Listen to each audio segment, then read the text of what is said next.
Good morning. आज अपन राजस्थान के जो प्रमुख भौगोलिक प्रदेश है उसमें से दूसरा प्रमुख भौगोलिक प्रदेश राजस्थान का पूर्व मैदानी भाग या फिर राजस्थान का पूर्व मैदानी प्रदेश the eastern plain of Rajasthan उसके बारे में अध्ययन करेंगे।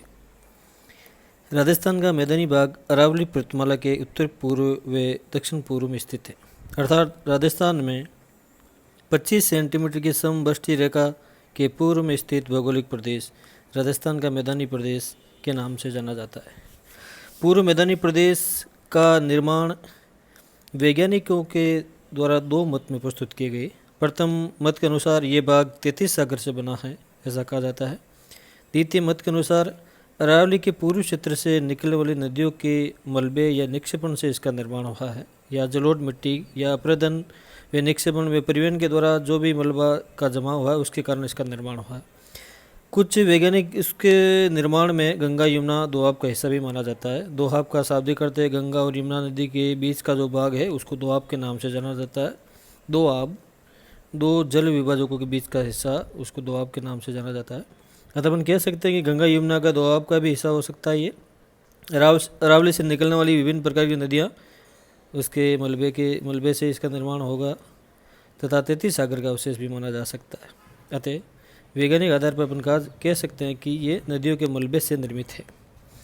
अतः राजस्थान का मैदानी प्रदेश बांसवाड़ा, दक्षिण पूर्वी उदयपुर, प्रतापगढ़, चित्तौड़गढ़, भीलवाड़ा, अजमेर, टोंक, कोटा, कुछ भाग धौलपुर का, सवाई माधोपुर, भरतपुर, जयपुर, करौली, दौसा जिलों को राजस्थान के पूर्व मैदानी प्रदेश में सम्मिलित करते हैं, जो राज्य के कुल 10 जिलों में फैला हुआ है तथा राज्य के लगभग 39% जनसंख्या निवास करती है। जनसंख्या घनत्व की दृष्टि से यह सर्वाधिक घनत्व पाया जाता है। इस मैदानी भाग का ढाल उत्तर पूर्वी भाग गंगा यमुना नदी के मैदानी भागों से मिला हुआ है तथा इसका ढाल पूर्व की ओर है तथा राजस्थान का जो अपोतंत्र है, बंगाल की खाड़ी का अपोतंत्र इस मैदानी प्रदेश में ही पाया जाता है। अतः राजस्थान के पूर्वी मैदानी भाग की अगर अपन सीमांकन करें तो पश्चिम की ओर से अरावली पर्वतमाला अवस्थित है, उत्तरी सीमा अरवल की पहाड़ियों से लगती है इसकी, पूर्वी सीमा हड़ौती का पठार, दक्षिणी सीमा इंडियन वाटर डिवाइडिंग या भारतीय मान जल विभाजन रेखा द्वारा बनाई गई है। अतः हड़ौती पठार के पश्चिम में वे अरावली पर्वतमाला के पूर्व वे अलवर पहाड़ियों के दक्षिण में और इंडियन ग्रेट डिवाइडर या ग्रेट वाटर सेट के उत्तर या विंध्याचल पर्वतमाला के बीच में राजस्थान का पूर्व मैदानी क्षेत्र का विस्तार पाया जाता है, जो राजस्थान के 10 जिलों में विस्तृत रूप से फैला हुआ है। राजस्थान के कुल भौगोलिक क्षेत्र का लगभग 23.3% भाग या क्षेत्र राजस्थान का पूर्व मैदानी भाग में आता है। यह राजस्थान की लगभग 39% जनसंख्या निवास करती है, क्योंकि यहाँ मानव के जीविकोपार्जन के लिए अनुकूल जलवायु पाई जाती है। यहाँ उपजाऊ मिट्टी पाई जाती है, समतल मैदानी क्षेत्र हैं, मिट्टी के उत्पादन से अधिकतम होने के कारण यह जनसंख्या घनत्व अधिकतम पाया जाता है। इसलिए राजस्थान की सर्वाधिक जनसंख्या घनत्व वाला प्रदेश भी माना जाता है। राजस्थान में सदाबहानी नदियाँ बहुत कम हैं, उनमें से केवल चंबल नदी है जो पूरे राजस्थान में वर्ष भर बहती है। इसके अलावा राजस्थान में कोई भी नदी सदाबहानी नहीं है। इसके बावजूद भी पूर्वी मैदानी प्रदेश का निर्माण नदियों के द्वारा भी हुआ है, जिसमें प्रमुख है माही नदी का उद्गम मध्य प्रदेश की अमरोह पहाड़ियों से निकलती है, जो थार जिले में पड़ता है।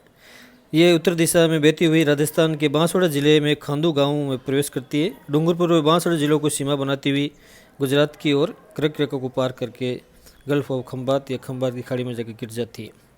राजस्थान के बांसवाड़ा जिले के बोरखेड़ा गांव में माई बजार सागर बांध का निर्माण किया गया, जो 1959-60 के दशक में किया गया था तथा इससे प्रमुख सिंचाई व विद्युत की सप्लाई प्राप्त की जा रही है। वर्तमान में भी साथ साथ में मत्स्य पालन भी किया जा रहा है।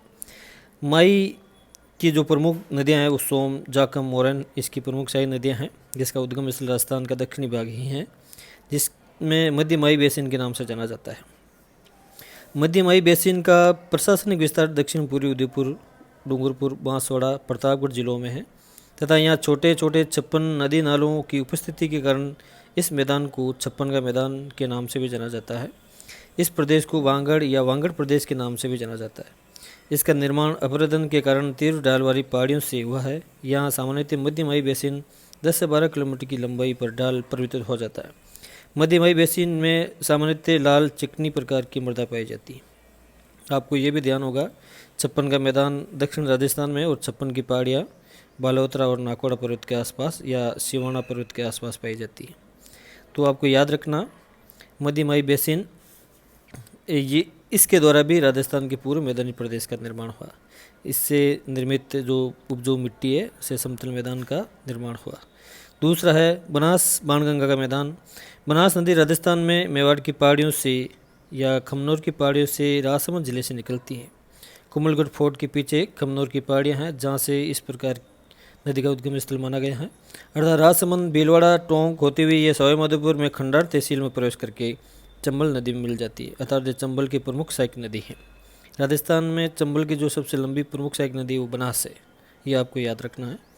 बाणगंगा नदी जयपुर की बेरठ की पहाड़ियों से निकलती है जो सवाई माधोपुर जिले में बहती हुई उत्तर प्रदेश में जाकर यमुना नदी में मिल जाती है। राजस्थान की एकमात्र ऐसी नदी है जो डायरेक्ट जाकर यमुना नदी में मिलती है, वो है आपकी बाणगंगा नदी, याद रखना आपको। बनास मैदान को भी दो भागों में बांटा गया है, जिसमें बनास का मैदान या फिर मेवाड़ का मैदान या मालपुरा करौली का मैदान। बनास मैदान में भूरी मृदा ब्राउन सॉइल बहुतायत रूप में पाई जाती है जो उपजाऊ है। यह राजस्थान का सबसे उपजाऊ मैदान भी माना जाता है।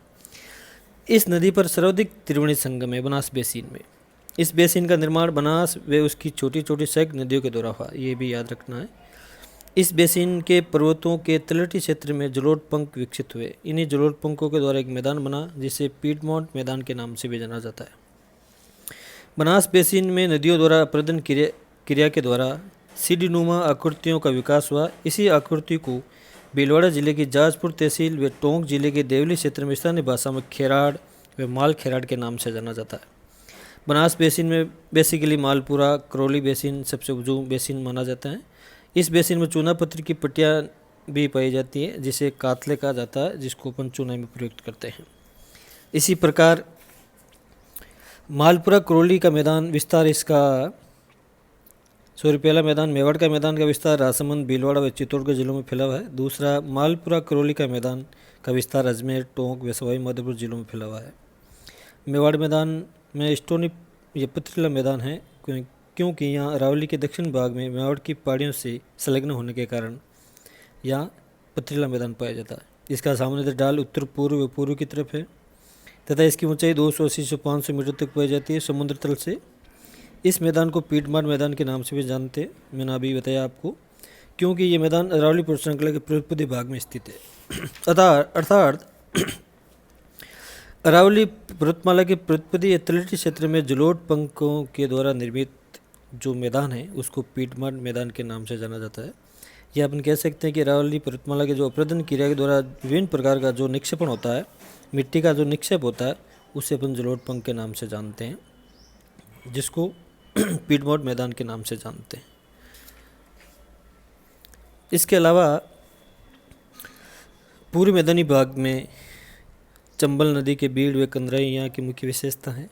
चंबल बेसिन का ढाल आपको पता दक्षिण से उत्तर की ओर, बनास बेसिन का ढाल भी उत्तर पूर्व की ओर है तथा माई बेसिन का ढाल पश्चिम में गुजरात राज्य की तरफ है, ये भी ध्यान रखना। इस मैदानी भाग का दक्षिणी पूर्वी सीमा मैंने आपको पहले ही बताई विंध्यन पठार व हाड़ौती पठार से लगती है तथा छप्पन का मैदान इसको भाटी मैदान के नाम से ही जानते हैं, ये ध्यान रखना आपको। ये बेसिकली बांसवाड़ा, प्रतापगढ़, डूंगरपुर के मध्यवर्ती मैदानी भागों में विस्तृत है। यहाँ मुख्यतः कृषि व्यवसाय किया जाता है जिसमें बेसिकली गेहूँ, जौ, चना, ज्वार, मक्का, बाजरा, तिलहन, सरसों, दाल, विभिन्न प्रकार की दालें, मूंग, उड़द, अरहर, गन्ना आदि का उत्पादन किया जाता है। यहाँ वर्षा की मात्रा 50 सेंटीमीटर से 80 सेंटीमीटर वार्षिक के मध्य इस मैदानी भाग में होती है। यहाँ की जलवायु बेसिकली आर्द्र जलवायु है। यहाँ की जो मुख्य मिट्टी है वो आपकी जलोढ़ व दोमट मिट्टी है। इसके अलावा यहाँ कुएं के द्वारा या नलकूपों के द्वारा सिंचाई की जाती है। यहाँ बेसिकली भरतपुर नहर व गुड़गांव नहर के नाम से भी नहरें निकाली गई हैं जिससे सिंचाई की सुविधा उपलब्ध कराई जाती है। इसके अलावा माई बेसिन जो राजस्थान के दक्षिण में पड़ता है उसमें बेसिकली छोटी छोटी कुछ शब्दावलियाँ आ रखी है, उसको अपन स्पष्ट कर लेते हैं। जो भौगोलिक नाम है वो है छप्पन का मैदान, मैंने आपको पहले बताया। ये मैदान बांसवाड़ा से प्रतापगढ़ के मध्य फैले हुए छोटे छोटे 56 नदी नालों से निर्मित हैं। कांठल का मैदान ये प्रतापगढ़ का वे भूभाग है जो मय नदी के किनारे स्थित है, जिस उसको कांठल भी कहा जाता है। मेवल डूंगरपुर व बांसवाड़ा के मध्य का मैदानी भाग उसको मेवल के नाम से जानते हैं। वांगड़ डूंगरपुर व बांसवाड़ा के मध्य विच्छेदित भूभाग या कटापटा भूभाग, जिसको अपन वांगड़ राजस्थानी भाषा में या गुजराती भाषा का मिश्र रूप भी कह सकते हैं।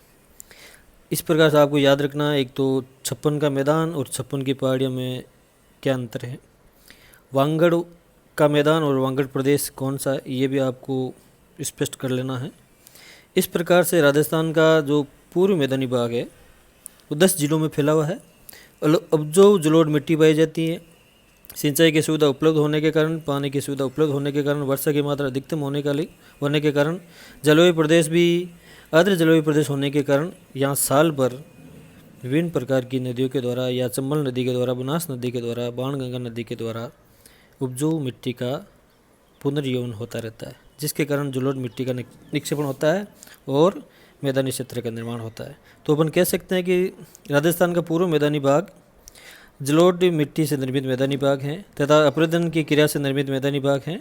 वैज्ञानिक तथ्यों के आधार पर यह कहा जा सकता है कि पूर्व मैदानी भाग का निर्माण अरावली पर्वतमाला के पर्वतपदी भाग में अपरदन क्रिया के द्वारा जो भी मलबा व निक्षेपण की क्रिया परिवहन से संपन्न होने के बाद में इसका निक्षेपण हुआ है, जिसके कारण इसका निर्माण हुआ। थैंक्स।